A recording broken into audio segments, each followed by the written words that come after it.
এই লেসনে আমরা দেখব কিভাবে ইউলিট ভিডিও স্টুডিও এই সফটওয়্যারের মাধ্যমে মাইক্রোফোন দ্বারা কম্পিউটারে ভয়েস রেকর্ড করা যায়। তো আমরা এখানে দেখতে পাচ্ছি অডিও নামে একটা মেনু রয়েছে। অডিও মেনুতে ক্লিক করার পরে এইভাবে একটা স্ক্রিন আমরা দেখতে পাবো। এখানে একটা অপশন দেখতে পাচ্ছি রেকর্ড ভয়েস, এই বাটনে ক্লিক করতে হবে। এর পূর্বে মাইক্রোফোনটা রেডি করতে হবে। তারপর মাইক্রোফোন রেডি হওয়ার পর রেকর্ড ভয়েসে ক্লিক করতে হবে এবং এখানে দেখতে পাচ্ছি অ্যাডজাস্ট ভলিউমের একটা বক্স আসছে। এখান থেকে স্টার্ট বাটনে ক্লিক করতে হবে।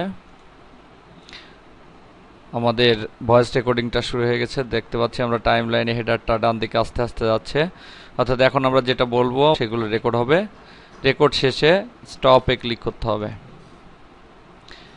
দেখতে পাচ্ছি ভয়েসটাকে আমরা যে কথাটা এতক্ষণ বলেছি মাইক্রোফোনের মাধ্যমে সেটা এখানে চলে আসছে এবং এটা প্লে করে দেখলে এখানে যে কথাগুলো আমরা রেকর্ড করলাম সেটা এখানে দেখা যাবে। এভাবেই এই সফটওয়্যারের মাধ্যমে অডিও রেকর্ড করা যায়।